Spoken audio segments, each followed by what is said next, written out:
Greetings, Earthling! I've seen the future. Yes, and this is what it can look like. At least in Berlin.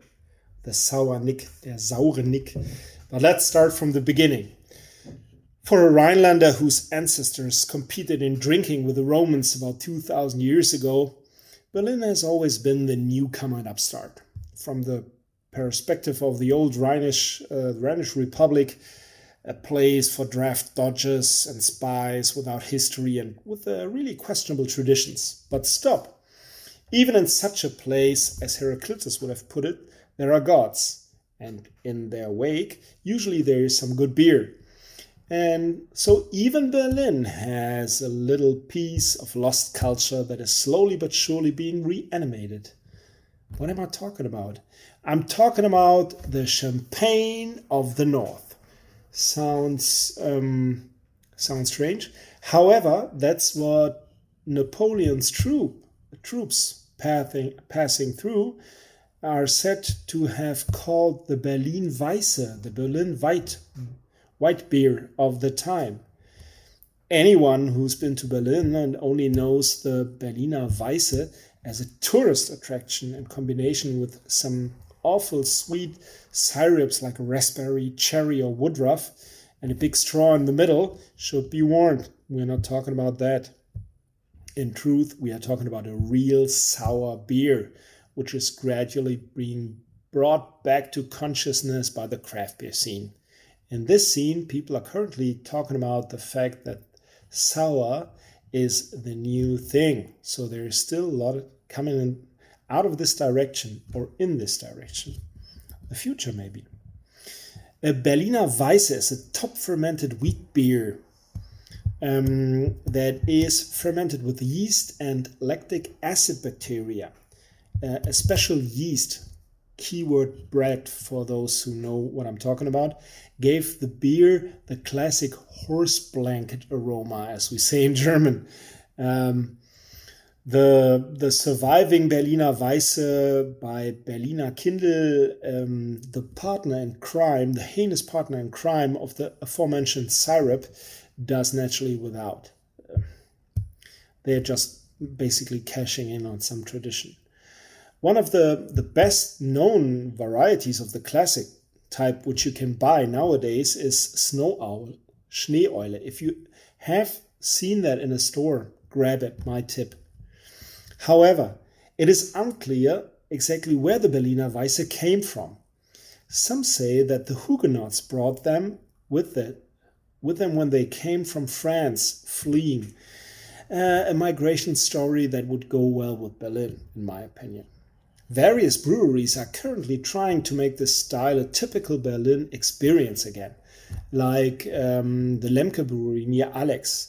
Like the Kölsch, the Berliner Weisse is only allowed to be made in Berlin, or can be named Berliner Weisse if it is made in Berlin, and has what it takes to become a real Berlin specialty, not like all that nonsense that resourceful souvenir dealers have come up with, and that the real Berliner, who probably just immigrated from Swabia, just laughs at. Here's a version from Schoppebräu that sets a slightly different tone. Do I have to introduce Schoppebräu? I don't really think so. Especially due to Corona, I've been ordering my beer there regularly for over a year, and they've always been serving me with some real craft beer specialties. Thorsten Schoppe, the guy behind it, is a legend in the world of good beer, and this year, if I'm not mistaken, he's celebrating his 20th birthday with Schoppebräu. Happy birthday. Meanwhile, he also has his own place now close to the Sennefelder Platz in Prenzlauer Berg. So hop on the U2 subway, stop at Sennefelder and go over to the Pfefferberg, where you can drink that beer directly on tap. But let's go to the beer. It seems a bit like a mock-up to put Woodruff back into the real sour white, like making fun of the old tradition in a way of the syrupy thing. However, it is clear, of course, that it tastes nothing like the fuel of the tourist traps formerly sitting on Kudamm, where people drank sweet things from large glasses. The old Berlin I'm talking about. So, yes, as my mom just said once to me while we drank that stuff, don't drink the beer without the syrup. It doesn't taste at all. So, there we go. What does it look like? Naturally, it's not clear. It's slightly whitish, and it looks like a natural apple juice in a way. Funny enough, the bad straw, the green woodruff, can definitely taste that with a sour mixture of yeast, lactic, and fruit acids. It's not too strong.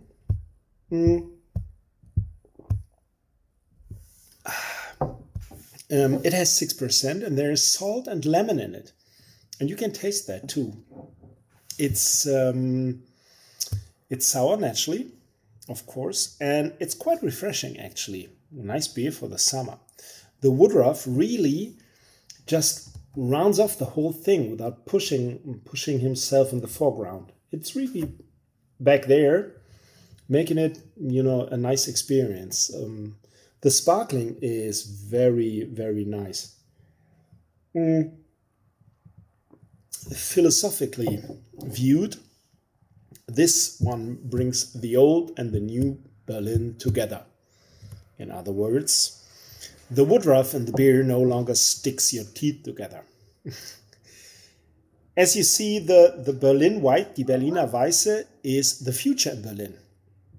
And this beer, making it very, really easy accessible, is an important step. So, totally good beer. It's 4 out of 5, maybe 4.5. So I can really recommend it if you can lay your hands on it. I received it through my monthly package. Hope you get any. And thanks for watching. And go Tigers!